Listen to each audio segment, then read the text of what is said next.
party of heroes are joined by their friend Grack, the Kobold Priest, and they decide to set out from Sarandib, the blue dune of the desert, an oasis city, for the Mines of the Lost, following rumours that something strange haunts the mines, devouring the souls of men. Before leaving the city, they meet their bardic contact, Phalora Starloot, the elf, who informs them that a member of the Green Harbour Trading Company has recently been assassinated, allegedly by the demon-masked contract assassins, the Raz Godai. She offers to arrange an introduction to Green Harbour House, only asking that the party bring her news of their latest adventures. On the outskirts of the city, the adventurers are approached by the elderly trader, Yusef Al-Safir, whose son Hamid has disappeared while working at the mines. Desperate for answers, the now impoverished merchant offers them 50 gold pieces if they can discover his son's fate. Promising they will try and find out what happened to his son, they continue their journey through the desert. In the distance, at one point, they think they sight a colossal purple sandworm emerging from the sands and then submerging again, and mysterious, elongated figures glimpsed in the swirling sand, but lacking any means to track them or to find out what they're up to, they decide to proceed with their original goal. In which case, you continue your journey to the Mines of the Lost. As you arrive nearby, you see what appears to be a cluster of red desert mesas, these large, flat-topped, sort of rocky uprisings emerging from the desert. And there appears to be the remains of a ruined mine complex, sort of clustered around the base of it.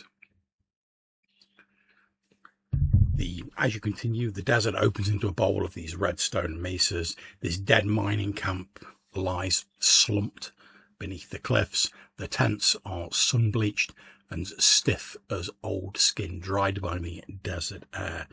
Mine rails lead off into caverns carved into the mesas, into the darkness. And above you, sort of sat on the remains of dead and petrified trees, are large vultures sort of lining the branches. And I will move us onto a different map.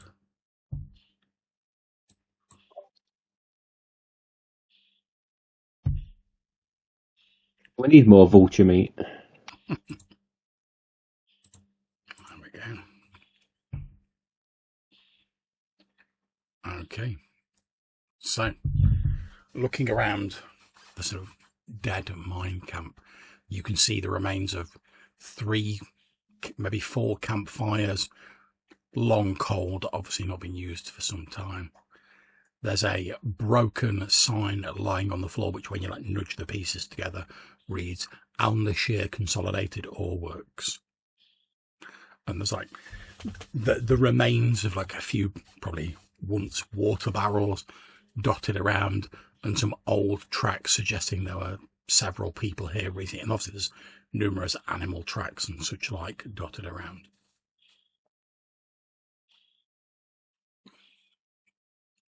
Anything in the tents that would be recoverable? Okay, so you do a quick search of the tents, and inside there's 2 or 3 tents, and inside them you find 2 sort of dry but intact torches. There's a cracked but still usable lantern. There's what appears to be a sort of like a lucky charm, effectively, that like a miner might wear. It's got like a pick and a spade on it. It's not valuable, but this sort of minutiae are valuable to collect. You could probably get 5 gold pieces for it if you sold it to the right person. And then there's also what appears to be just a blood-stained piece of cloth.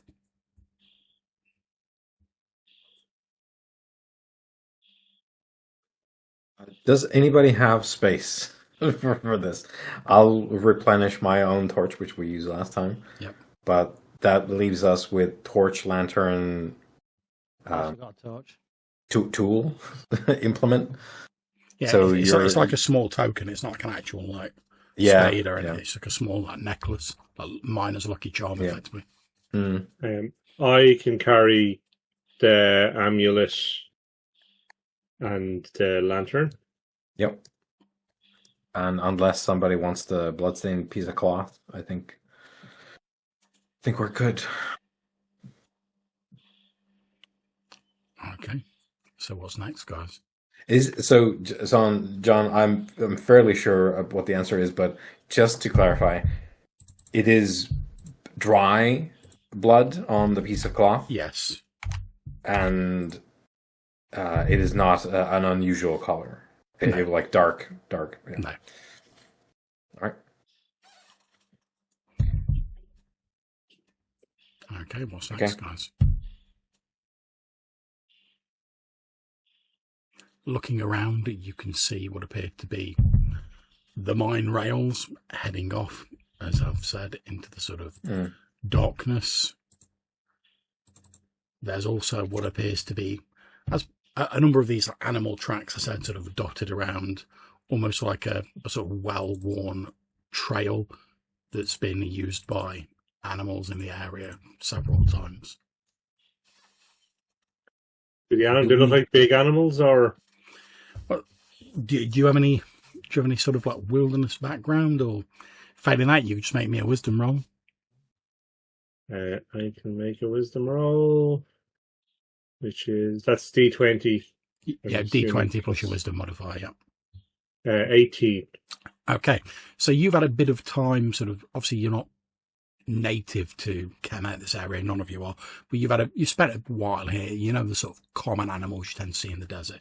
You can see a number of canine-looking tracks that you expect belong to like jackals or something akin to that. There are also claw marks, which would be consistent with like the vultures you've seen since you arrived.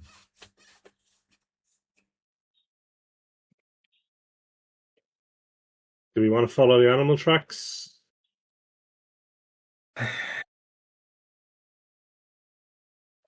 I think that we probably have, if we're going to look around, I think we probably will run into them anyway. Being a little wary of heading into the mines straight away before they know what they might be confronted with, the group decided to follow a set of animal tracks imprinted in the sand. You follow the animal tracks and eventually you reach the foot of a large stony ledge overlooking the mine camp. Around the edge of this ledge are numerous bones, sun-dried scraps of withered flesh, and various knickknacks and trinkets, nothing of value. And sort of sat high up on this ledge are 3 large vultures.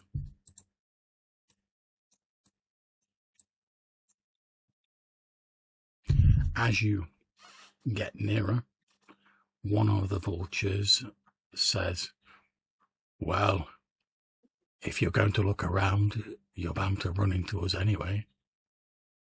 And another one says, "Oh yes, there's meant to be strange animals around here." And then the third one, that's slightly smaller, says, "Well, more than the regular variety."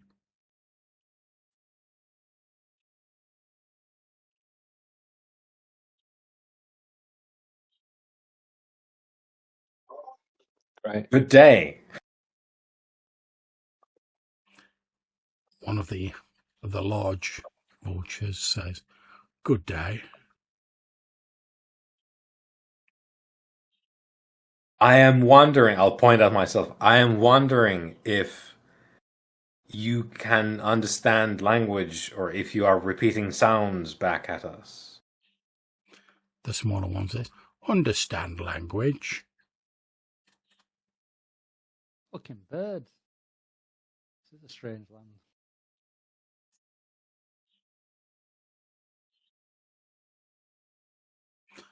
They sort of ruffle their feathers a bit as they look down at you.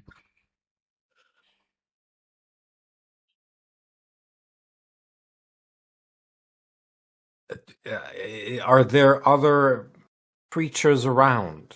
I'll shout at them. The larger of the vultures says, "Oh, other creatures around. Can they talk? I just turning Oh, around. they talk, says one of them. I turn around to the gang and say, I'm not convinced that they understand language. I think they're just repeating back sounds.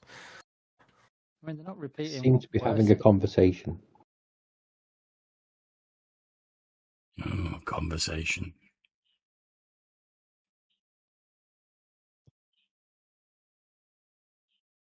And the canine tracks, do they lead here or Yeah. do they leave this place? They appear to head through here, and looking away from here, you can see what appears to be a narrow ledge running off in the direction of the mines. And you can also see the animal tracks appear to go into a sort of very narrow crack in the mesa.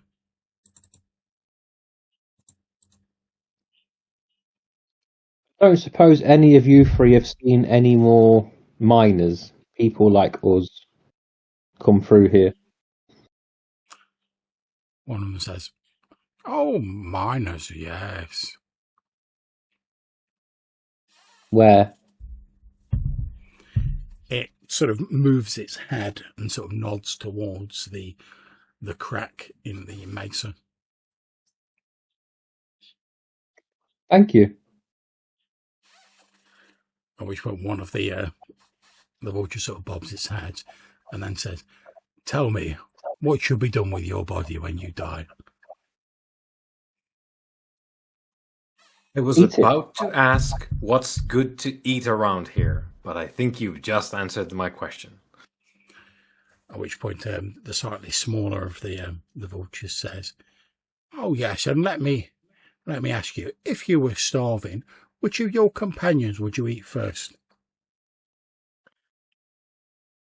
Which one's the smallest one? Well, out of your companions, Yeah. it'll be Grack, Rob's character, as a kobold. But it's I'll Kobold, point so at the the two only- smallest ones. It's one of them, isn't it? Really?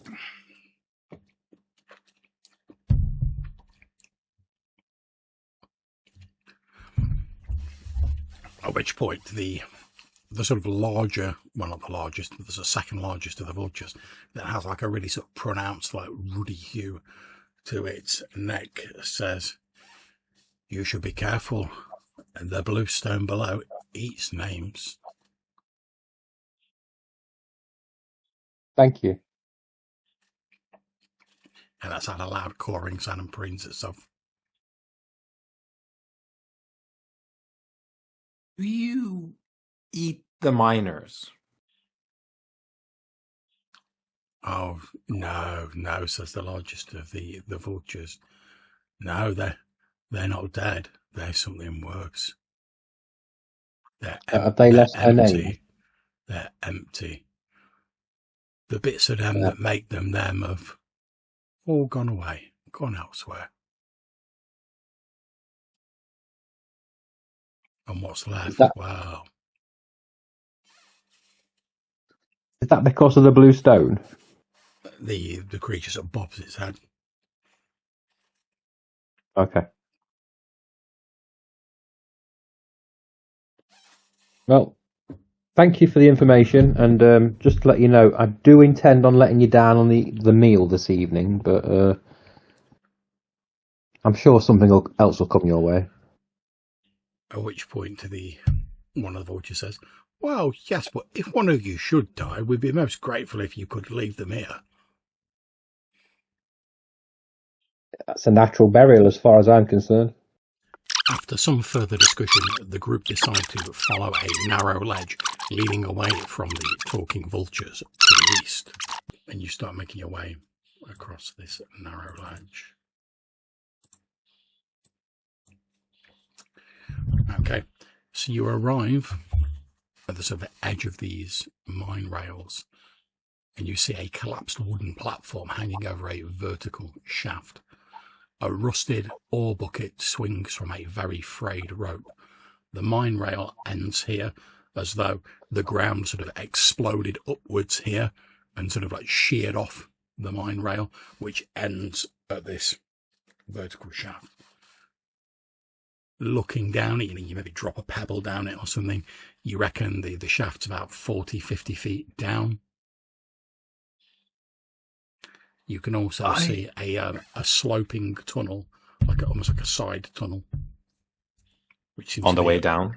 Yeah, it seems to be more sort of gradual though than this just vertical shaft drops down, and then there's like a side tunnel.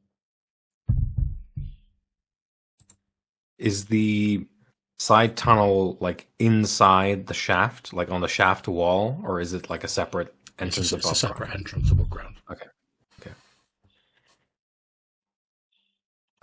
I've got extra rope, so I'll spool out my 60-foot and look around. How do we to do this? Where should we?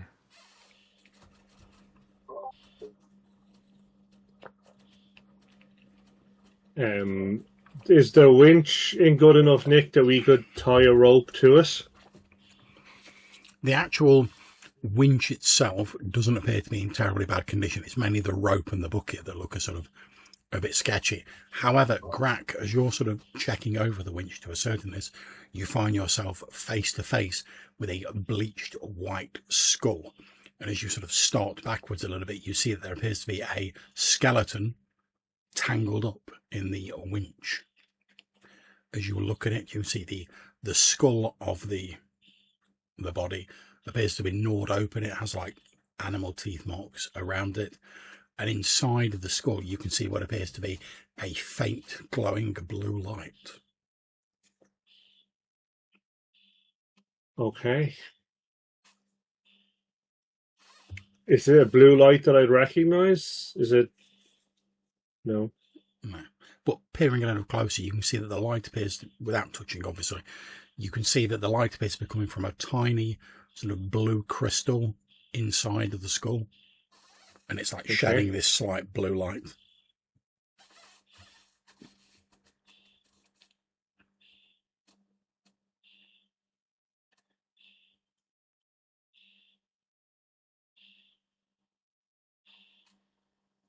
What do you want to do?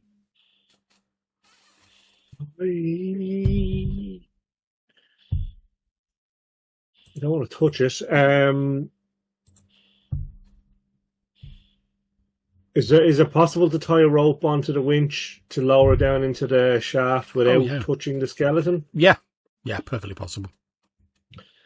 So I'll draw everyone else's attention to the skeleton and the blue crystal, and then I guess suggest if we're going to drop down, we should leave the skeleton alone. Yeah. Okay.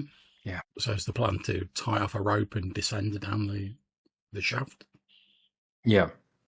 We've got some extra, so I think Vandren's idea would be like, let's get the rope tied to the equipment here, and because we've got like either a 10 or a 20-foot extra on the rope, just make knots on it so that it's like quick to climb up in case we need to. I don't know why I would expect us to make a quick exit from the pit, but yeah, he's going to put some ropes on it so that you can just like haul ass up. Yeah, absolutely. And you start lowering yourselves down to the bottom of this shaft. As you get to the bottom of it, you can see the lower walls of this tunnel you find yourself in. They appear to glitter almost as though there is blue-black glass embedded in the walls. As you sort of get off the rope, thousands of beetle shells crunch under your feet, all of this blue-black glassy colour. There appears to be, you can now see the other end of this sort of side passage, and there is a narrower passage which appears to head deeper into the mine.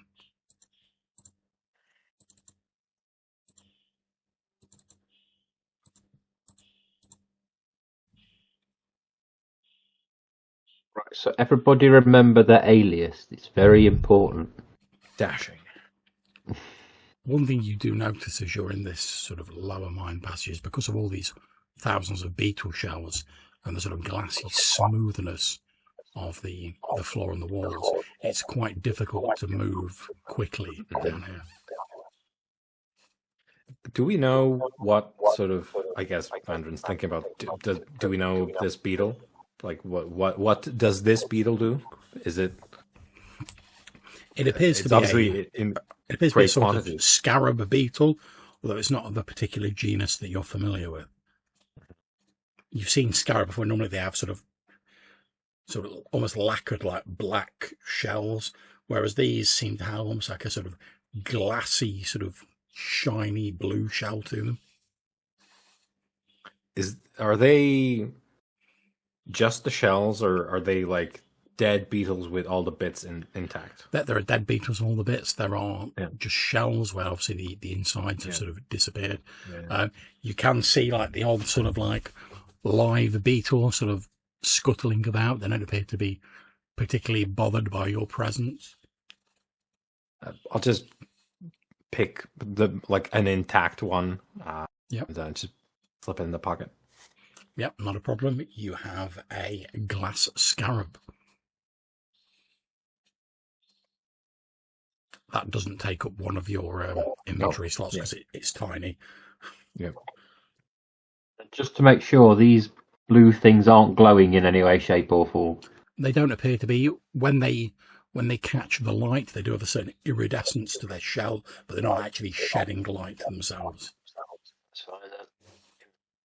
File that under potential issue in the future. All right. Shall we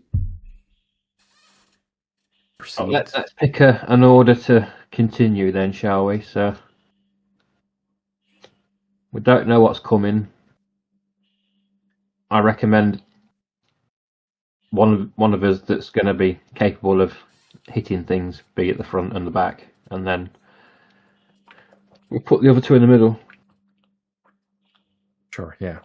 And is it, John, if we're looking at the narrow, deeper passage, one presumes that is dark? Yes, it is, yeah. Perhaps Where you are at the moment, there is light coming down the shaft. Mm-hmm. Once you go into either of these tunnels, you will be in darkness and you'll have to light a torch of some kind. How about this, Dagger? I'll light my torch, and I'll be at the back. Hopefully that'll give everybody at least a decent view in the front. Yep. And I'll hold it up at the back, and also I've got the sword, so I can sort of be the rear guard with the light, and then you'll have free reign too if something happens. Then okay, so Vandrin's gonna get the torch going. Okay, no problems. You will light up a torch.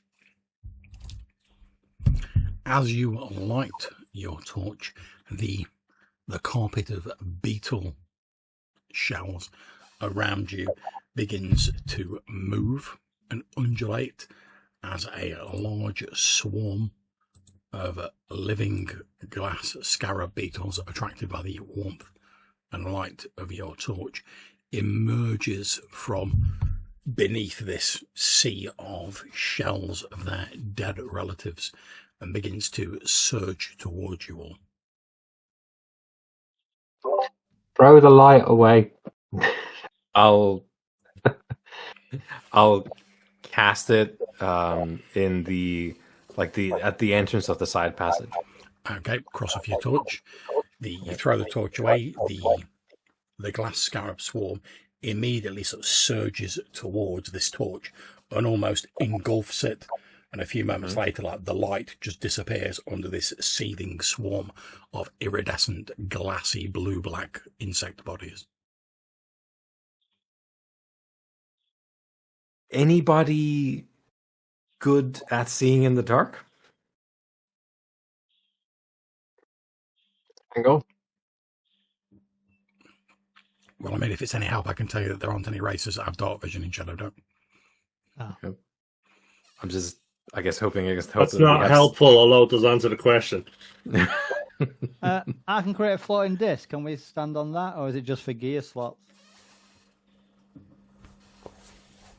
Is a spell just Says- called floating disc? It says, yeah, you create a floating circular disc of force with a concave center. It can carry up to 20 gear slots. It hovers at waist level and automatically stays within near of you. It can't cross over drop-offs or pits So or, you could make the disc and stand on it. However, unless you move, the disc itself will not move. Okay, yeah, so... Because Then the disc remains at like a constant distance to you. So if you wanted, you could get other people on it, and then you could move, and the disc would follow you. But Yeah. it'll only move if you move. So you could walk through the beetles, and we can all be on the disc. But if I die to the Beatles, you ain't staying on that disc for long. That's the quandary there. I'll just shot put Grack, and he can be the survivor. Go on, survive. How about this? We'll check out the passage. If we stop crunching on beetle shells at some point, we'll light up another torch after that at some point, and just grope around until then. I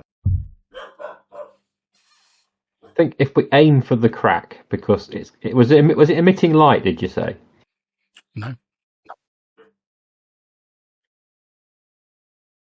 You've got a bit of light in here coming down through the shaft, but yeah, there's no light in the passages. Before doing anything about the passage there, John, so apologies if I missed it at the top. Is the picture that we're looking at for a glass scarab shaft, is the bottom where we're standing now riddled with some sort of crystalline stone structure as well? Well, it's funny you should say that. You look around, Vandren, and indeed you do see embedded in the sort of glassy wall of this place, there is what appears to be a small sort of splinter of a similar blue crystal to that which Grack described earlier. And it does have a very faint blue light coming out of it, but like I said, it's very faint. Mm-hmm. Think of it as like almost like a flickering candle. That's how much light's coming out of it. And it's singular. One of these exists, and it's only a small splinter. It's about like the size of like a finger. What do I have? Not a lot. I'll just get like a handkerchief. I'll just like gingerly try to see if I can remove the softly glowing piece. Yeah, you do start working it out of the wall. It takes a little time, but it is coming out. Can you please roll me a d6? 1. This should be good. So as you're sort of pulling it out of the wall, from over in the direction of the blue scarab swarm, you hear thousands of chittering sort of insect voices saying, well, I think we should have someone who's capable of fighting at the front and at the back, and then we stick the other two in the middle.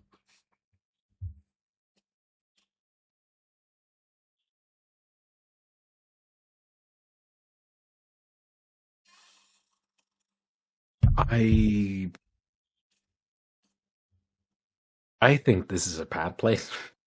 I mean, definitely, but it's called the Mine of the Lost. It's not called Mine of the Fun Happy Time. The found? Next time we go to the Happy Fun mines. You know what I mean? The mine of candy and sweeties. Yeah. The mine of chill vibes and Mine just kind of chocolate. kicking it back. Yeah, the chocolate mine of... Yeah. So the swarm, they are not like moving or doing anything, though. It is echoing this sound of spec. Okay. So if I've dislodged the you have the thing, you can see that, as I say, this tire is a sort of a small sort of crystal or piece of ore. You're not sure. You're not a metallurgist. This flickering candle, like blue light, appears to be coming from like within this like little crystal. It's an interesting little bauble. I mean, if you sold it to like a scholar or something, you'd maybe get like 25 gold pieces for it. Now this will take up an inventory slot. Yeah. I'll is there, does it sorry, restarting that sentence, is it possible to see what glows in it, or is it just ambient glow inside the thing or on the surface? Okay, so you look at it a bit more closely, and as you do, your fingers are brushing the crystal. You suddenly have a vivid, I suppose you could call it, memory, although it's clearly not yours. And you have a brief memory of a scene of blue fire engulfing an area, men running around screaming, and in this vision you see a jackal speaking your wife's name. And then it passes in like but a second. Dashing is blinking and says, everybody, I think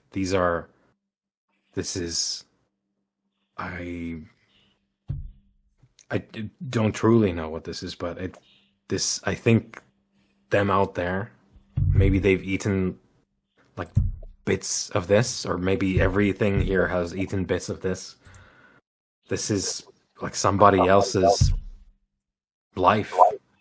Like there's a memory here. Upon uncovering the light from the crystal, the beetles begin to swarm towards Vandran and flow up his body, attempting to bite him, although they cannot penetrate his armour. He quickly covers the light from the crystal with his gauntleted hand, and the beetles once again become dormant.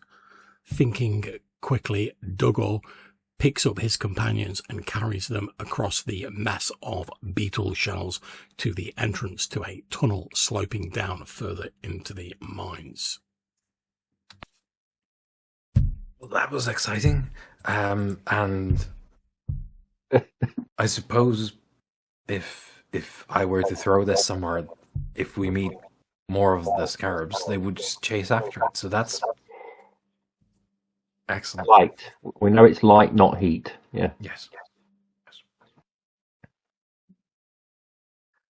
On to stumbling in the dark then, I suppose. I don't know. I think if we had like open it for a couple of seconds, you can probably get your bearing, and then close it again. Hopefully, we won't attract too much attention.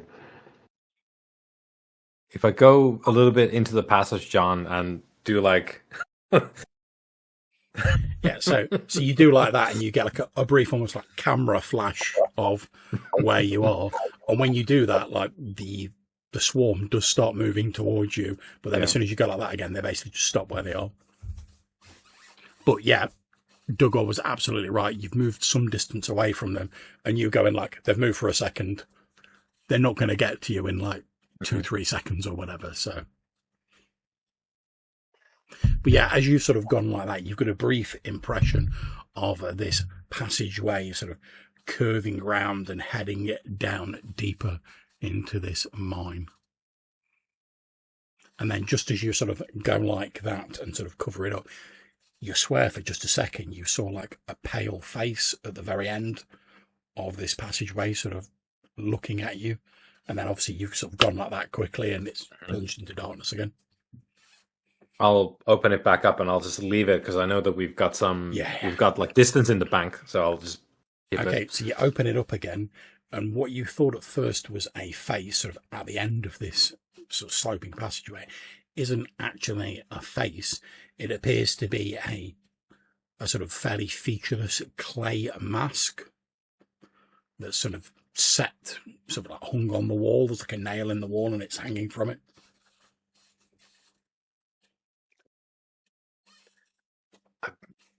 Maybe this is worth something?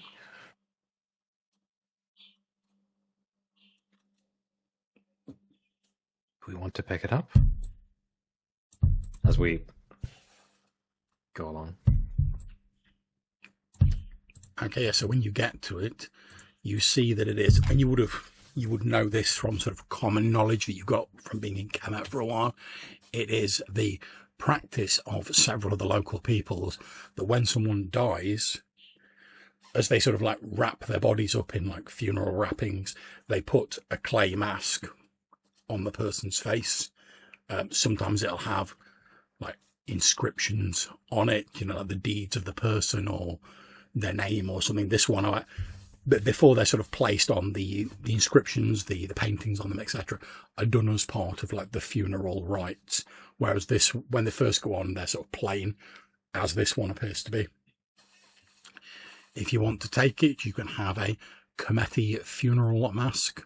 It takes up 1 inventory slot. I'll grab it. Okay. And as you continue down the passageway, you eventually find yourself into what appears to be a small shrine carved into the mine walls. There's another couple of these Cometi funeral masks dotted around.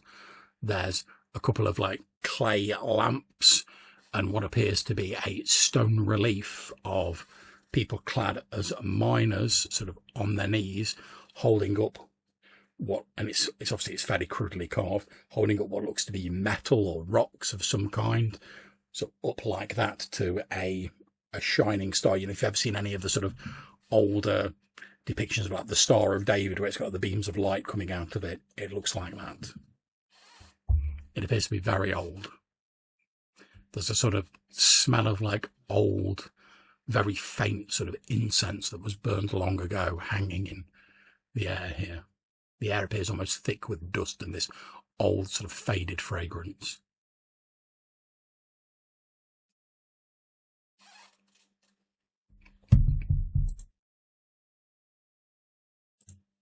Have a look around, see if there's anything like any magical rituals, anything with that incense or anything.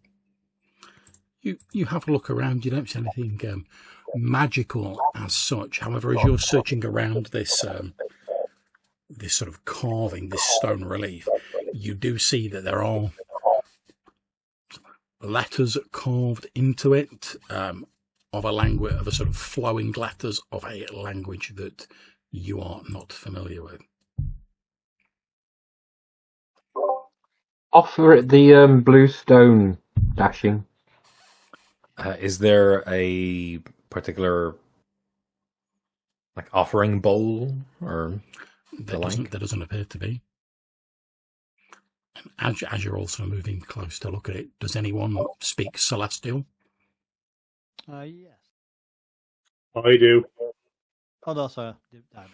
Okay, so Grack, you recognise the flowing Celestial script on the engraving, and it appears to basically be a warning. It says that this shrine was put here as a warning, not for worship. There's a lot of stuff about these priests, whoever they were, believing that a person's name is what anchored their soul to their bodies. And part of the reason they put these masks on people when they died originally is because they believed it.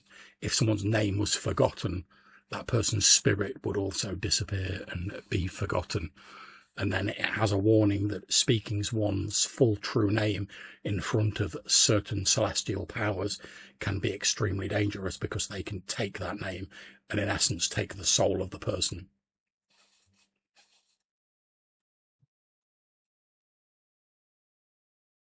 And then there's the very last thing is a bit of an odd line. And it just says something. It's not an exact translation, obviously, because it's a different language, but it says something translating to common, the equivalent of men walk with animals' heads.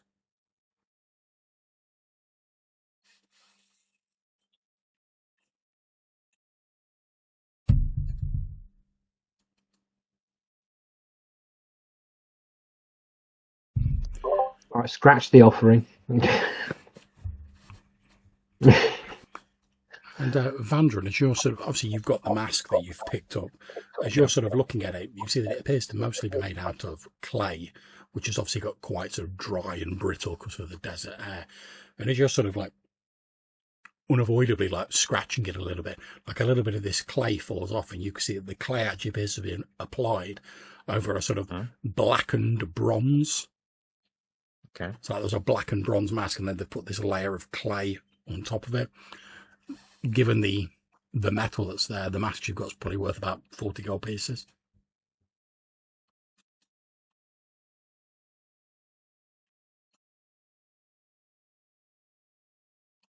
Okay.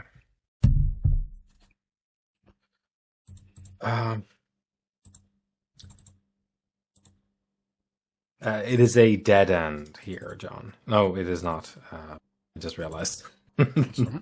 Now, I was just about to say, looking around, you can see a sort of the passageway you came through. There is another passage there that appears to be sort of very gently sloping back upwards. And then there appears to be a tunnel leading further down, but it's like partially collapsed. There's like bits of stone that have obviously like fallen from the ceiling, sort of littering this tunnel. It doesn't look like it's completely impassable, but it looks a little bit on the unstable side. Deciding not to explore the partially collapsed tunnel immediately, the heroes head back up a sloping passageway that gradually ascends until they find themselves in a cavern occupied by 5 jackals, one of them with a glowing blue eye. They are surrounded by scraps of unidentifiable meat and bones. All of the jackals turn to regard them as they approach. Yep, that's a pass. Yep, you activate that.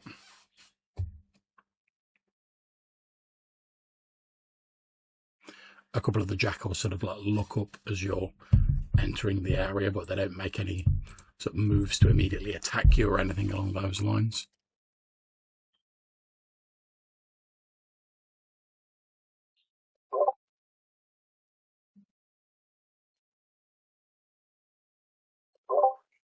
Hello?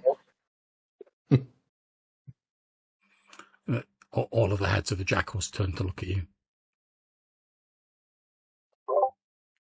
It's an option. Do you understand my words? One of them says, "Hungry." I have food, and I'll get a ration out. Yep, you throw the ration down, and the 4 jackals sort of fall on that, pulling it apart like dogs and ripping chunks off for themselves, with the exception of the blue-eyed jackal, who just remains sort of like watching the others, like doesn't jump in and join in like the rational free-for-all. Yep. I'll sort of give a wave to the blue-eyed one. What is your name? It turns and looks at you, and then as you're sort of like waving like that, and then in a almost like sad voice, it says, "I had hands once."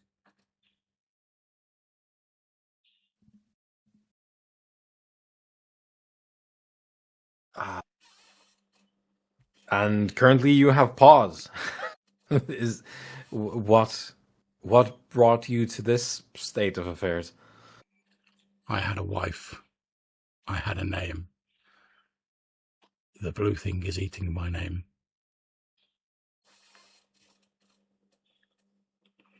Do you want the blue thing to go away?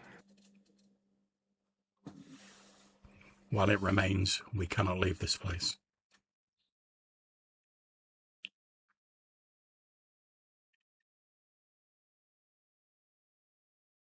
Do you mind if we are here? I'll point this. We do not mind. I'll look back and be like, "Yeah, not bad." Not bad.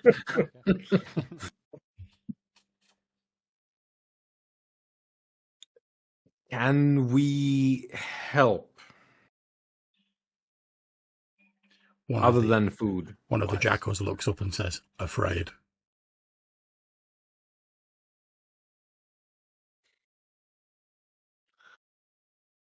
Getting rid of the blue thing would make these things not afraid, I guess. Where's the blue thing? The blue-eyed jackal says, deep, deep, deep. It is where we Is are. there It is where we are.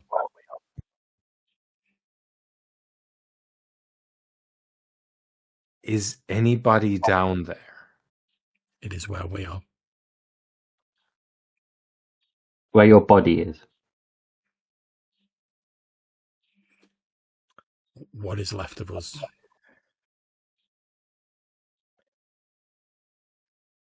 Okay. Well, I think that's probably down there in the collapsed tunnel then. One of the jackals has been eating the ration that you've thrown. Sort of finishes its chunk of the ration, gobbling it down, and it goes and roots around in one of these strange piles of detritus, fishes something out, pans over to where you are, and drops on the ground a small silver key. And what's this? It says, "For you." Thank you. I'll pocket it.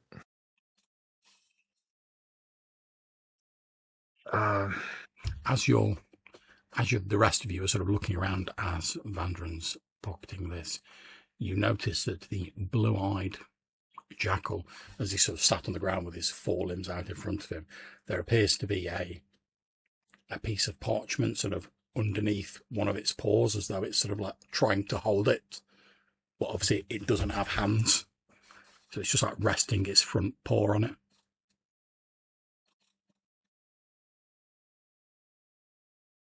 Is there any tools or weapons or anything on the ground? Okay.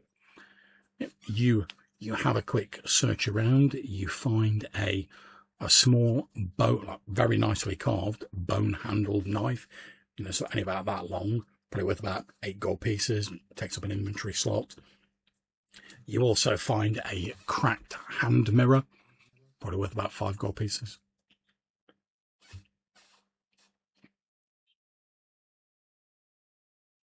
That's on a sort of cursory look. Obviously, you could look more in depth, but you need to spend more time doing it. I'll have a good look around. Okay, yeah. So as you're searching around, between you all, you've also find, in addition to what Grack's already found, you find sort of dotted all around the place, it's not in one big pile, effectively like 36 silver pieces. Obviously, it's 10 silver pieces for a gold piece. That's 8 each, is it? Sorry, say again. So that's the 32 we found, is it? 36. 36. Yeah, altogether. What's this piece of paper? You can't really see it at the minute because it's got like a big jackal paw on it. Oh. Can I see the piece of paper? I'm going to ask you guys, can I see the piece of paper? It's sort of maybe a charisma roll. Yeah.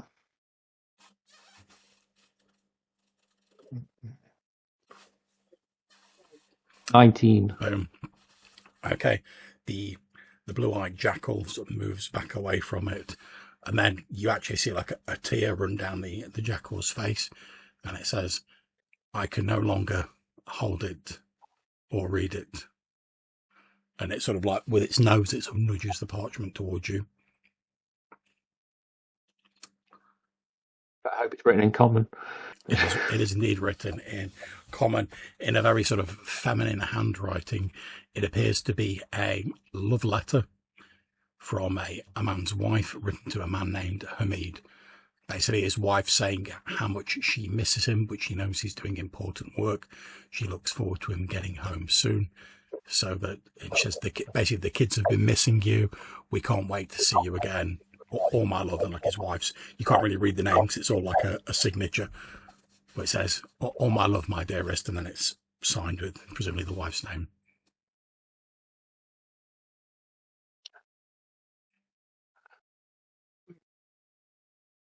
Your name is Hamid.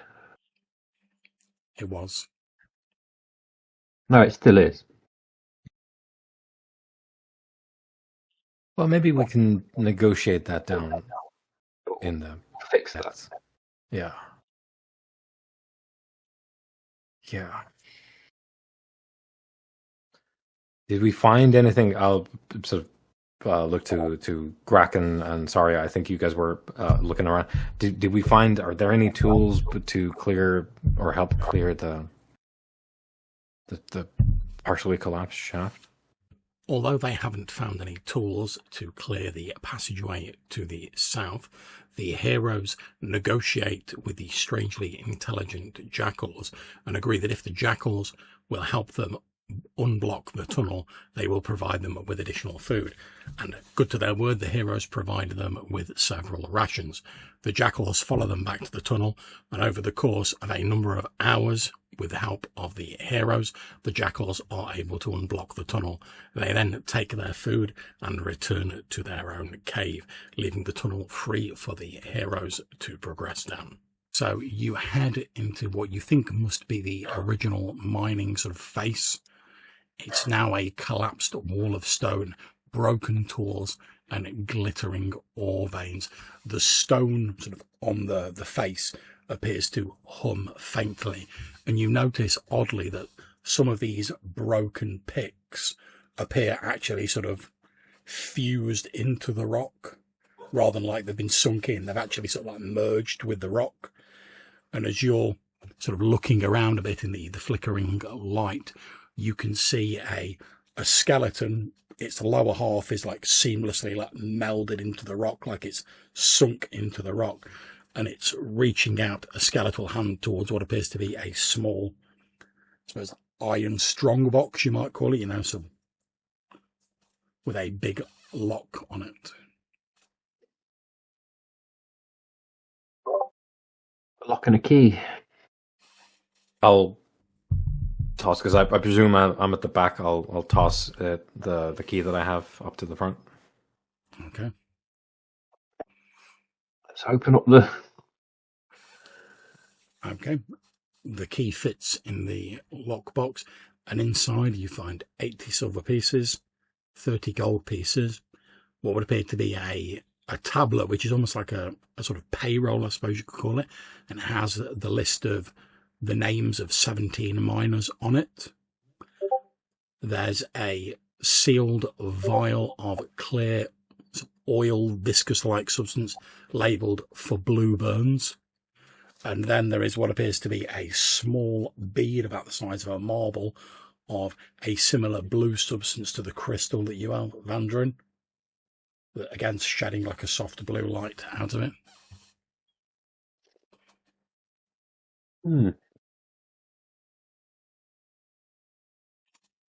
Payment? Yeah. Okay, somebody hold on to this lot. You split it 4 with me and everyone carried a bit. There's a limit to... Yeah, we'll worry about that when we get through the passage. Let's just...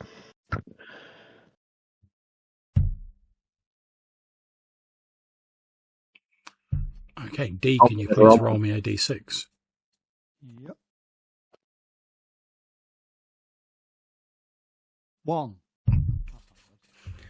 Okay, so as you're looking at who's carrying the blue marble,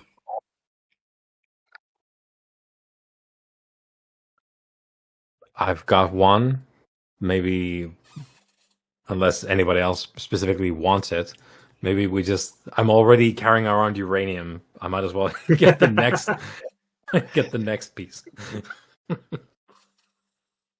If you want to carry it all, you can do. I can carry some stuff. I literally just passed everything backwards, so... Okay, so as you're sort of holding this small star or bead, this small blue marble, you hear, coming from the skeleton, you and only you, Vandrin, hear a voice repeating your comrade Dugor's words, where he's saying, oh, let's worry about this when we get out of here. Let's just get into the mine for the moment. In a sort of hoarse whisper, it exactly repeats what he said. And this is coming from the skeleton. Yeah.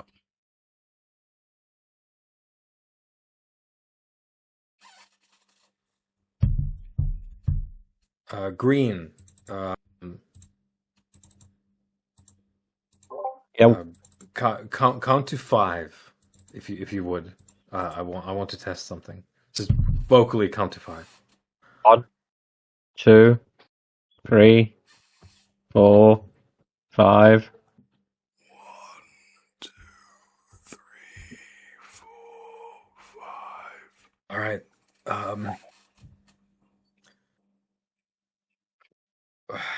For whatever reason, I won't point at the skeleton.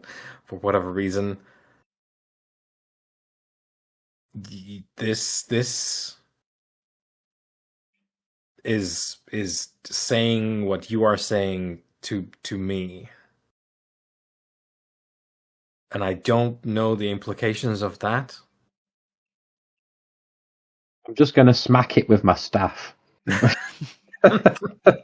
Yep, you smack it with your staff. The sort of crunching noise rings through the passageway.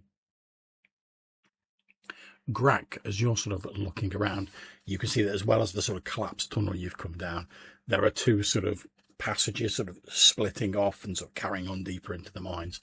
These two deeper fractured passages here.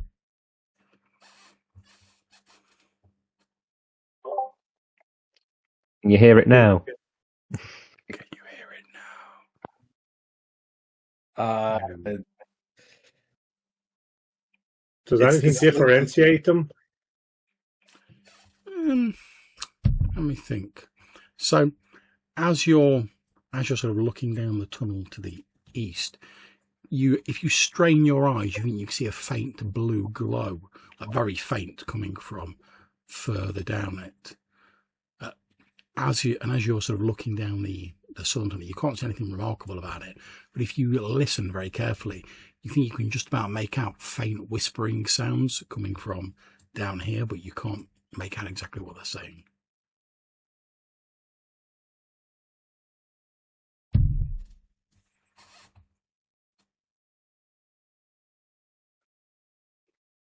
Is the skull still in one piece, John? The skulls had like a big chunk broke off it by your whack. Is there a blue thing inside it? No. I can still hear it. It is somewhat diminished, I think. It's not as loud as before. He's just making shit up. But I think I don't know what this is about.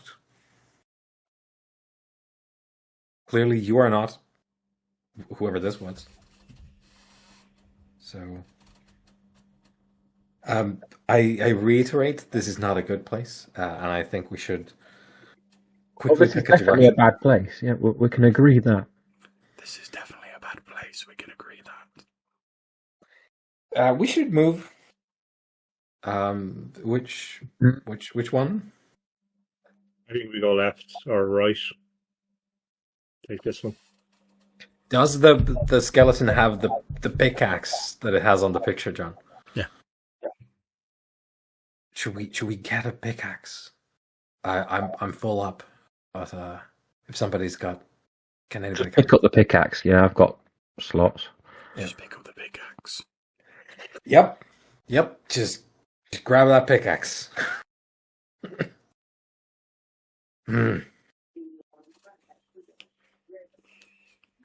All right, and then on to the eastern passage, I guess. Okay. So you head down into a tunnel. The walls pulse with faint blue veins. And as you head down the tunnel, you hear impossibly voices appearing to whisper from cracks in the stone. Dave, can you please roll me a d6?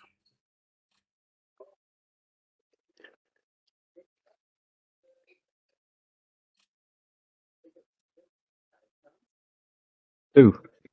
Okay, so as you're walking down, you hear the whispers in your own voice saying, "I was never real." all of the heroes are tormented by strange whispers in the voices of people they know, loved ones, and even in their own voices. They all start to feel a strange pressure building in their skulls, as though something was reaching out and trying to slide itself into their thoughts. They quickly decided to backtrack away from this area. Back. Okay, are you heading up back to the shrine or back to the collapsed ore face? I think Collapse collapse our face. Yeah. Okay, not a problem. You head back there, and as you leave this blue iridescent tunnel, the pressure on your skulls, to those of you who still feel it, is sort of lessens and eventually fades away.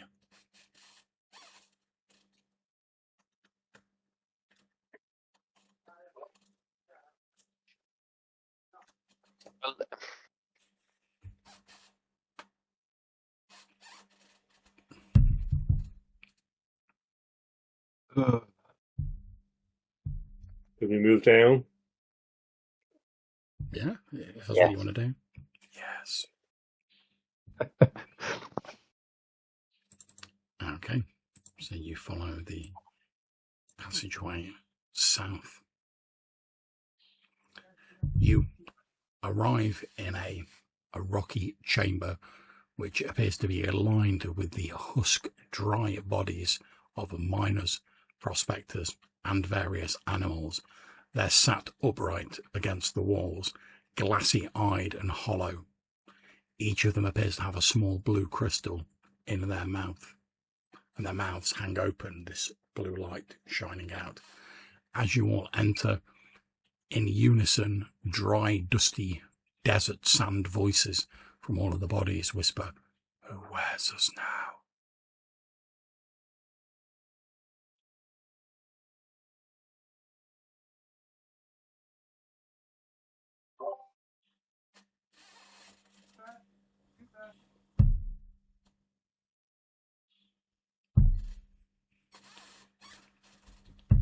And looking to the south, you can see a further tunnel, and these sort of glassy bodies are lining this passageway to the south. Are they alive or are they dead? You check on them, and they all appear to be breathing, but it's very slow and very shallow, rather like they're in a sort of coma or a vegetative state. Okay. And they're mostly miners, or did you say there's animals there too? It's mostly miners and prospectors, but there are a few animals dotted about. Like I say, each of them has one of these like blue crystal growths inside their mouths. Okay. Onwards. Yeah, just everyone. None of the Beware. miners have what might be classified as a mace, do they? Okay, you search around. You see one of the miners appears to be wearing like an old ring. One of them has a gold tooth. There's a couple of like insect-based rations in like one of their packs, and that's about it. There's nothing in the way of like weapons or anything like that. And oddly, there's nothing in the way of like miners' tools. This lovely pickaxe. Does the ring look valuable? Yeah, I mean, it's not the most valuable thing, but you think you probably get 20 gold pieces for it. Okay. Yeah, I think just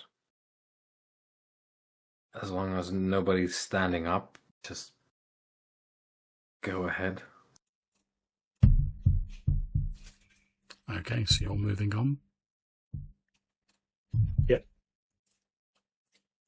Okay, so as you're starting to head down this corpse-lined passage here, your torch starts flickering as it's getting to like the end of its lifespan and goes out. Effectively, it's been used up, so you have to cross that off.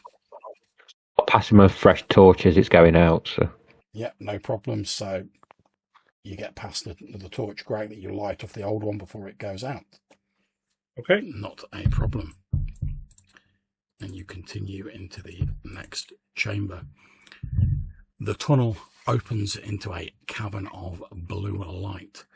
At its centre floats a cracked stone like a fallen star, cold and burning but silent. Around it kneel a number of translucent figures. You can see through them. They appear almost spectral. Men, women, jackals, vultures and scarab, all flickering between those shapes with every breath. Then as you enter, all of these phantoms turn to look at you in unison, blue light shining from their eyes. And then from this floating fallen star, which is spilling blue light out into the cavern, a loud booming voice that almost like it's in your head, but you almost like put your hands to your ears because it's so loud. And each time it speaks, it's in a different voice. It's the voice of someone you know, a loved one, someone you've met, one of your companions. And as you walk in this loud voice, it says, "Name yourself. Flesh is a cage. Beasts remember better. The sky broke. I fell. I am still falling. Give me a mind and I will give you shape."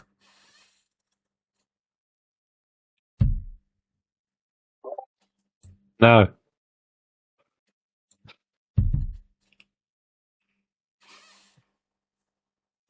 Does it react to the sound? After a few minutes, it repeats the same phrases again, each time in a different voice, which is, to each of you, sounds like the voice of someone you know.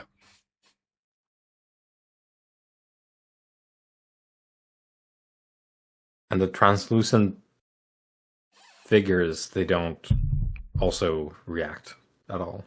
They don't know. Other than, yeah.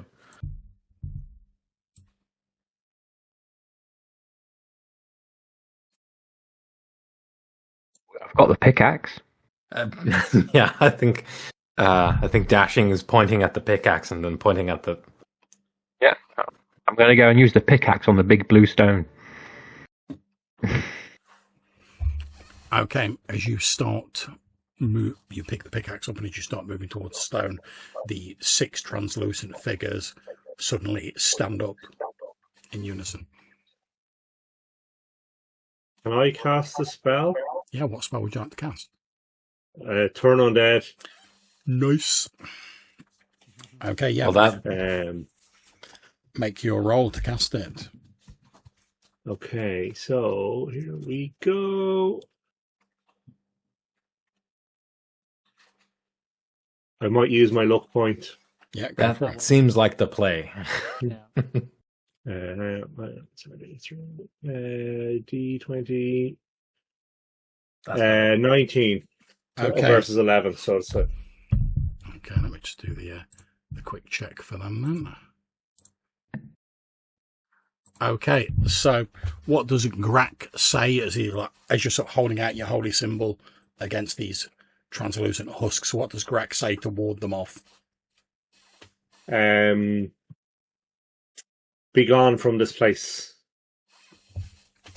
Okay, and as he says that, it's like a cool, fresh breeze blows through this cavern, and as the breeze washes over these translucent figures, they are swept away and disperse like desert sand before a wind, and they all disappear. Nicely done. Can I cast a spell? What would you like to cast? I want to cast magic missile at this skull thing. Okay, yeah, go for it. Make your attack roll. Well, your spell roll. Oh yeah, definitely passed. Okay. How much damage does it do?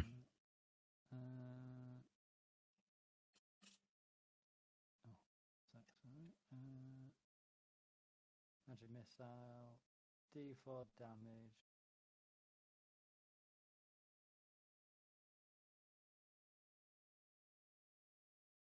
Four. Okay, yeah, so your bolt of magical energy hits this this blue spinning star orb, let's call it. And as it does so, the sort of Inception, like bong, like a tremendous sound like that rings out through the entire chamber. So let me just make a quick roll. Okay. I hope as well, like, put a dent in it where Duggan can hit with it. So the skeletons of the animals that are littered in here suddenly start to, in hoarse, dry whispers that you can all hear, start to repeat in sequence everything you have all said since entering the Mines of the Lost.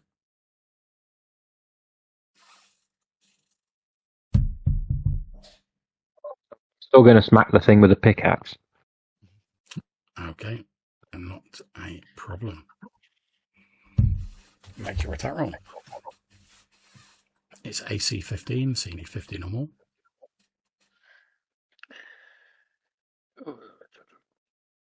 One D20. Oh. I'll re-roll that. 15. Okay, roll your damage. It'll be D6 with the pickaxe. D6. Yeah. 6. Boom. Nice. Okay. Can you make me a charisma check? Difficulty is 12.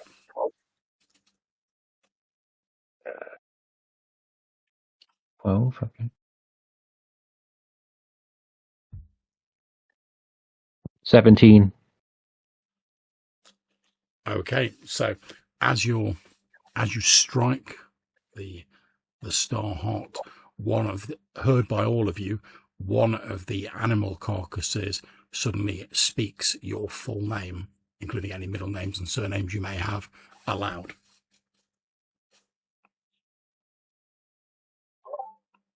Back it again for the inconvenience.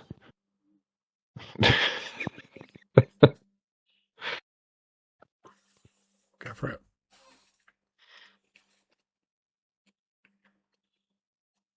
$19. Okay, roll your damage. D6. Plus 2. 3. Okay, again, you hack it like a large crack is like forming down the center and a like blue light is spilling out of it. Can everyone in the chamber please make me a charisma roll? Difficulty is 12.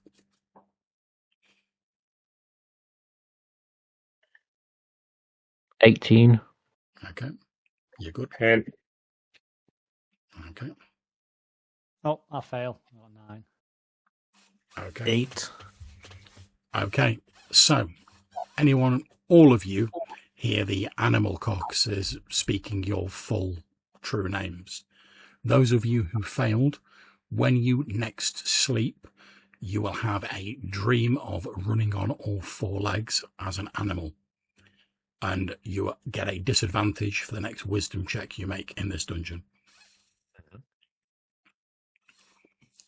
Okay. I'm keep going. Try and have a pop at it with magic missile. Yeah, go for it. Make your roll for the magic missile. Yep. Great rolls. Pass. Okay, both roll your damage. 3 damage. Okay, so the star heart splits open in one last explosion of blue light before stopping hovering and falling to the floor, the light dimming. Again, can you all make me a DC 12 charisma check? Re-roll that. Oh, God damn it. Failed by 1. Yeah, 9. 15. Okay, so all of you, if you catch sight of your reflection before you leave this dungeon, you will see that your reflection now appear, or like your shadow even, will appear as the shadow or reflection of an animal rather than yourself. Anyone who failed will deal with that a little bit later. I don't want to turn into an animal. Okay. The star orb now appears to just be like an inert chunk of this metal / crystal lying on the floor. Has the blue crystal in the bodies dimmed as well? It has indeed. My 2 pieces of it, are they also They're inert? also dimmed, yep. If I approach one of the bodies and examine it, does it look like they're healing or improving? The bodies appear to no longer be breathing. Okay. Well.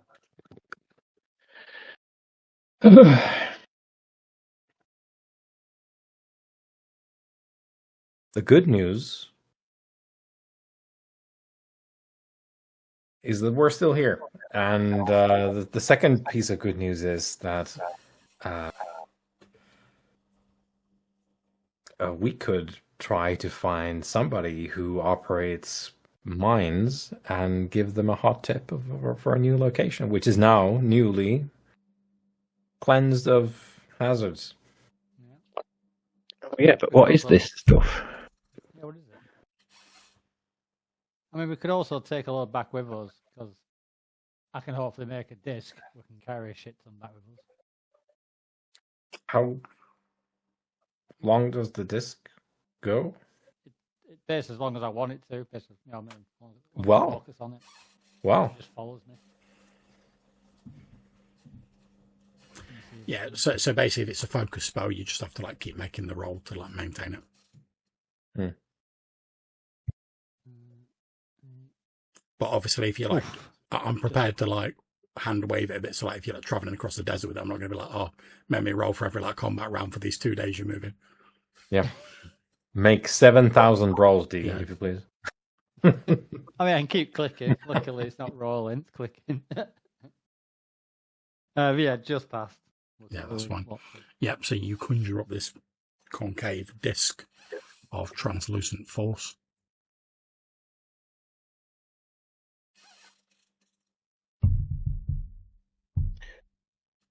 Shall we pile on parts of the thing itself, or what was the idea? Yeah, might as well. Yeah, I guess we'll get chunks of the star heart on the floating platform. Okay, so you're able to pile on effectively 200 gold pieces worth of this star heart ore using the disc that Soraya has.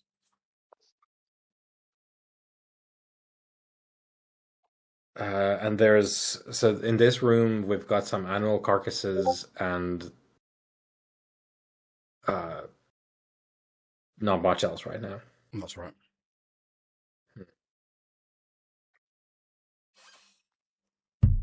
Oh. Hopefully we've resolved an issue. Certainly. And we can safely say that the person we came searching for is now at rest. Was there something about the liquid being a cure for It said For for blue burns. burns. blue burns? We could try. Who knows what they mean by that? We could try with the jackals, if the jackals still are alive. I think we should. Yeah. And heading up, I suppose let's check on the husk chamber to see if there's anybody who's still alive in there. There does not appear to be, no.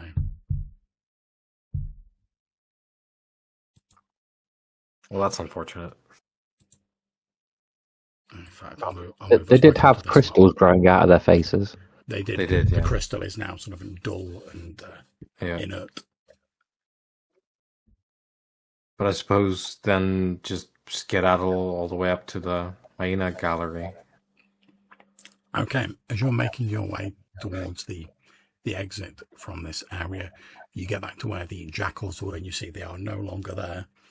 And there's like tracks heading out into the desert as though like since the star heart has been destroyed, they're now free to like leave this place. However, as you're looking on the sort of the first sand dune beyond the Mind of the Lost, you can see a single jackal with a single blue eye, sort of looking back at you. Wave it down. Come here, you. Yeah, it pads towards you. Did you say we're going to give him the vial of liquid, didn't we? Yeah, let's see what it does. Okay, drink this. Yeah, it drinks it, licks its lips.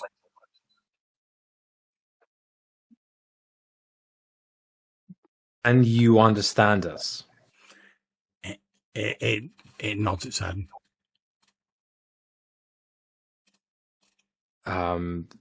We had the piece of paper with the name, right? And Vandrin's trying his damn best to figure out if there was anything going on here. He's going to try to make it. Can I see the paper? And then I'll hold it up to the jackal, and I'll say, your name is Hamid, and I forget the last name that we found out on the paper. Hamid al-Safir. Your name is Hamid al-Shafir. The jackal seems to smile, and then it says, yes, that was my name. I remember. Don't forget it. I won't.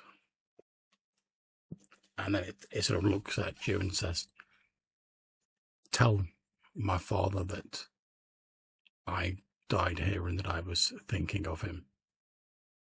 I do not know how much longer the part of me that was his son will remain. But I am now free, so thank you.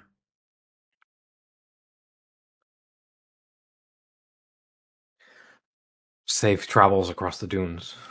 It nods and then turns around and it bolts off across the dunes. You hear it sort of yipping as it runs, and you hear sort of from further on, like the answer of no doubt some of the other jackals as it runs to join them.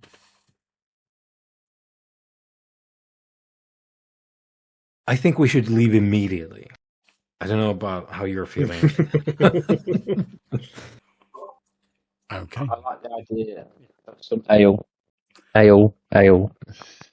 So, as you're leaving the Mines of the Lost, did anyone fail that charisma check you last had to make? Last one, yep. Yeah. Okay. So, anyone who failed, can you now make me a DC 15 charisma check?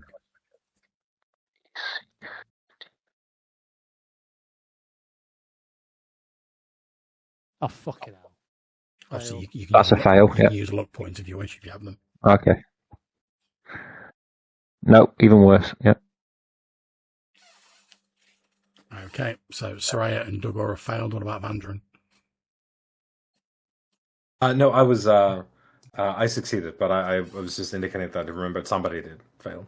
Okay, so I'm going to ask a slightly bizarre question now to Dugor and Soraya. Dugor,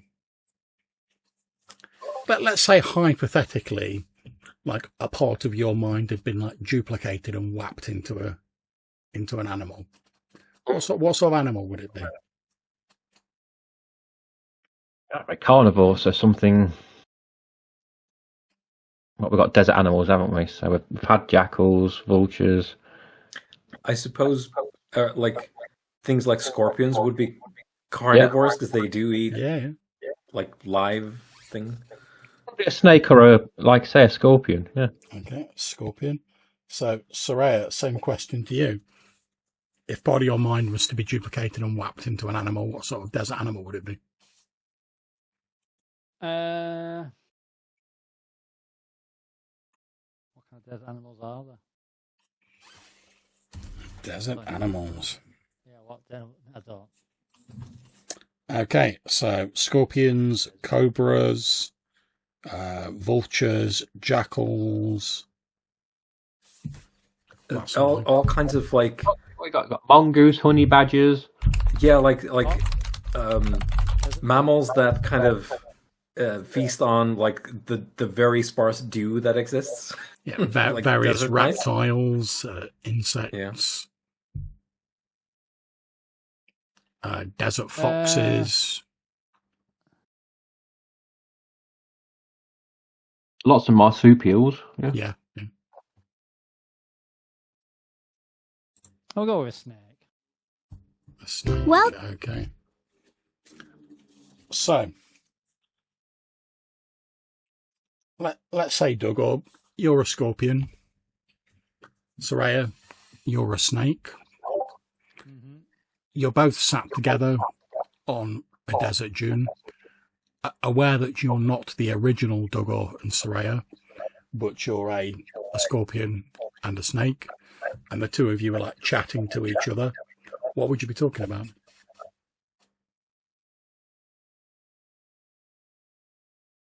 Obviously, you can talk.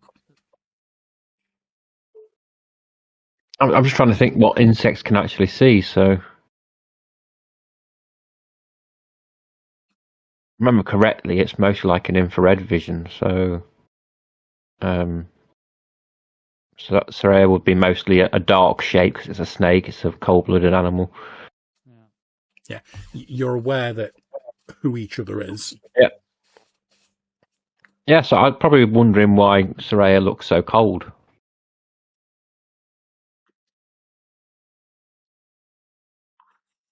Yeah, I mean, are we aware that we're animals Yeah.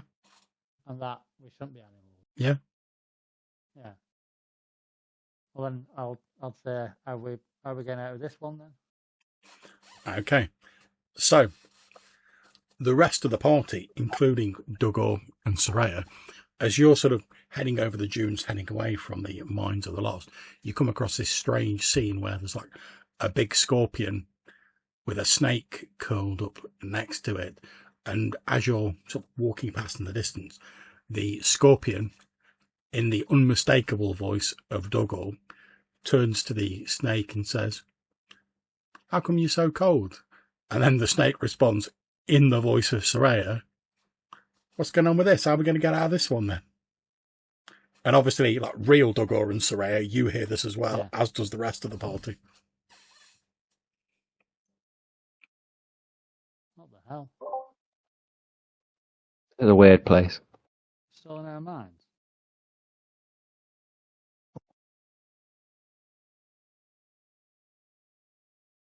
I think let's just go.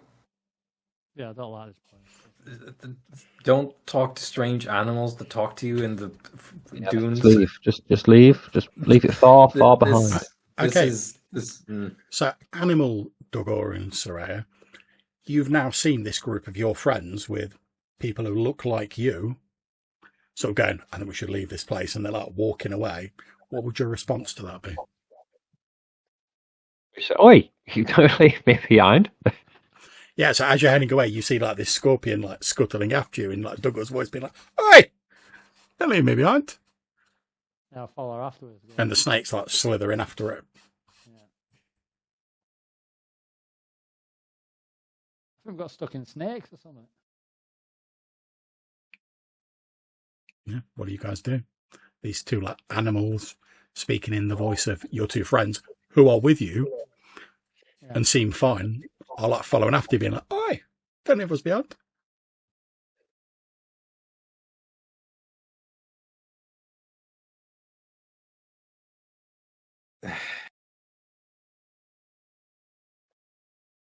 Just keep going. Just ignore it. And keep going. Right, so they've got our minds like this. I mean, like a copy of our minds in there. The scorpion's like, "Don't listen to him. Don't just ignore us and keep going."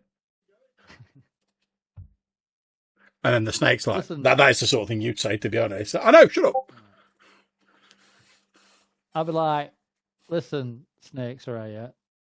If you want to come with me, you can come with us and look after you. But other than that, go in the desert." The snake's like, "Listen, fake Soraya, who, whatever you are, I don't know how you put my mind in this snake's, but and obviously it's not doing this with its hands, it ain't got no hands, Yeah, but it's bobbing its head its about. tail, I don't know. with its tail. Yeah, with its tail, yeah. I don't know how you put me in this body. I don't know how you took my body, but I'm not going to let you get away with it. Listen, Soraya. Listen, Snake Soraya. Right. You know that we went into a mine, messed around with some big glowy skull thing that did some pulsey. You know about the jackals. Yes, you are me, but you are my conscience. The snake tail's like, listen, I know that we went into these mines, then my mind was stolen by that thing, like the miners were, and it pulled it out of my body, like it did to the miners, I mean, it's put technically me not in this stolen, body, but it's still here. and now it's put something in my body, and whatever Yeah. you are is walking around in it. Well, I'm just you, so. Yeah, but you're not though, are you? Because I'm me, it says, pointing with its tail at itself. Well, we're both me, you. Just you're in a snake, and I'm definitely not a person that's generally in a snake. Although it doesn't speak, you swear like Duggar as you're looking at the scorpion. It's basically like,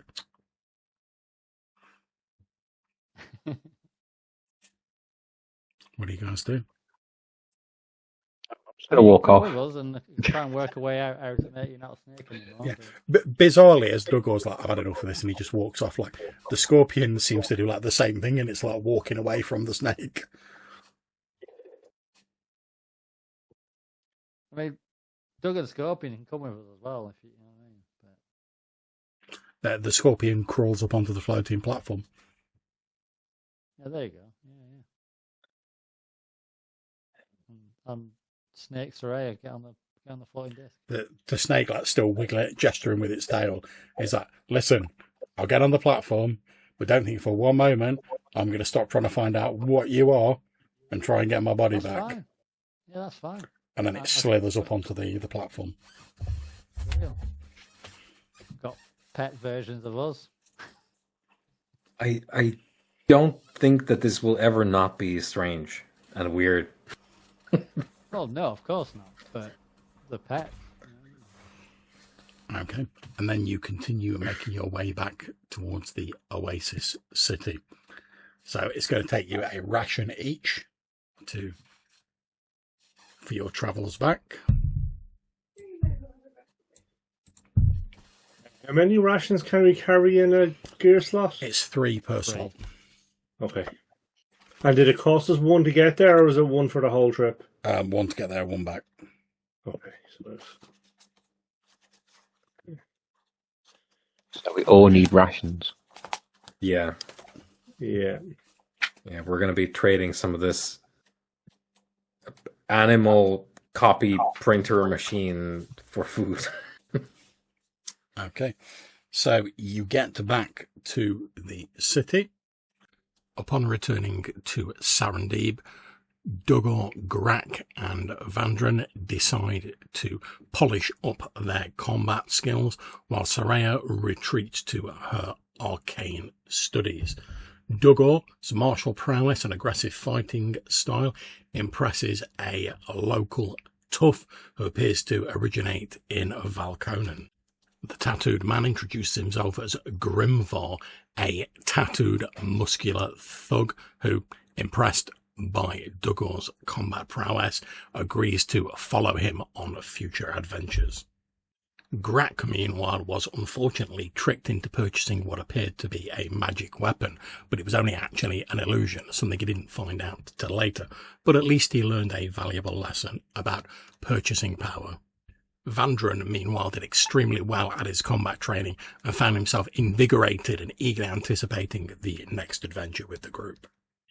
Meanwhile, Soraya, who had been studying hard at many of the libraries dotted throughout Sarandib, managed to impress a young apprentice by the name of Zaid al-Marid, who wanted to learn more about the strange arcane ways of Soraya, and after a little bit of discussion, Soraya agreed to take on the young magician as an apprentice.